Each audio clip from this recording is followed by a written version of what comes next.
వైకాపా వేధింపులతో రాష్ట్రంలో పారిశ్రామికవేత్తలు ఆందోళన చెందారని పరిశ్రమల శాఖ మంత్రి టీజీ భరత్ అన్నారు. గత 5 ఏళ్లలో పారిశ్రామిక వాడల అభివృద్ధి, పారిశ్రామికవేత్తల సమస్యలు పట్టించుకున్న పాపాన పోలేదన్నారు. కృష్ణా జిల్లా మల్లవల్లి, వీరపనేనిగూడెం పారిశ్రామిక వాడలను స్థానిక ఎమ్మెల్యే యార్లగడ్డ వెంకట్రావుతో కలిసి మంత్రి భరత్ పరిశీలించారు. రాష్ట్రంలో పారిశ్రామిక రంగ అభివృద్ధికి ప్రభుత్వం చర్యలు చేపట్టింది. ఈ మేరకు మంత్రి టీజీ భరత్ ఈరోజు కృష్ణా జిల్లాలో పారిశ్రామిక కారిడార్లను అయితే సందర్శించడం జరిగింది. ప్రస్తుతం మంత్రి ఉన్న ఆయనతో మాట్లాడుతూ సార్ చెప్పండి, రాష్ట్రంలో మొత్తంగా కూడా పారిశ్రామిక అభివృద్ధికి ఎటువంటి చర్యలు తీసుకున్నారు? ఈరోజు కృష్ణా జిల్లాలో మల్లవల్లి పారిశ్రామిక కారిడార్కి సంబంధించి ఎటువంటి సమస్యలు మీరు దృష్టికి వచ్చినాయి, ఎలా పరిష్కరించబోతున్నారు?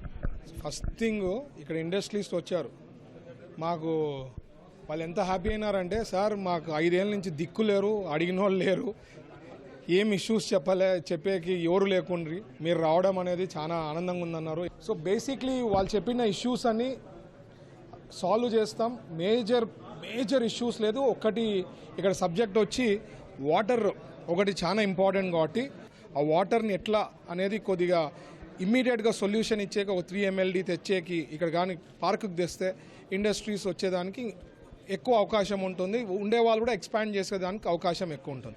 అది కాక ఒక గుడ్ న్యూస్ ఏమంటే, అశోక్ లీలాండ్ వాళ్ళు ఇక్కడ చంద్రబాబు గారు వచ్చారు, తెలుగుదేశం పార్టీ వచ్చింది, let's go back to the zone. ఇక్కడ పెట్టారు కదా, అన్ని ఇన్ఫ్రాస్ట్రక్చర్ డెవలప్ చేసినారు, మొత్తం ఫ్యాక్టరీ రెడీగా ఉంది.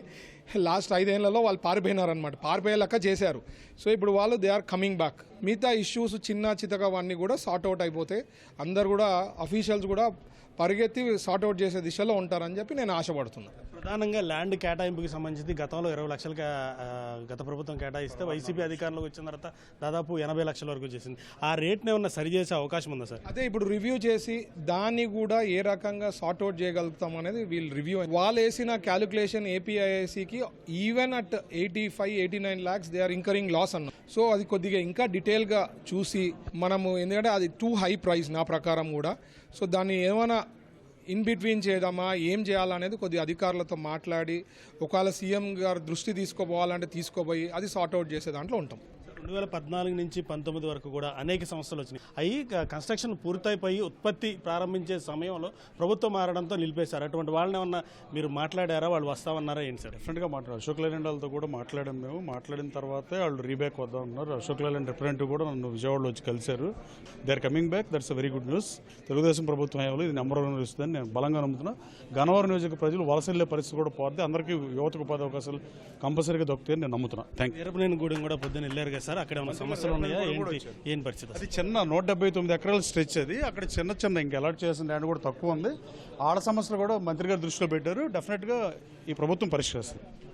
ఏపీలో పారిశ్రామిక రంగ అభివృద్ధికి అడుగులు పడుతున్నాయని చెప్పుకోవచ్చు. ఈ పారిశ్రామిక కారిడార్లో కొత్త పరిశ్రమల ఏర్పాటు కూడా ప్రభుత్వం చర్యలు చేపట్టిందని చెప్పుకోవచ్చు.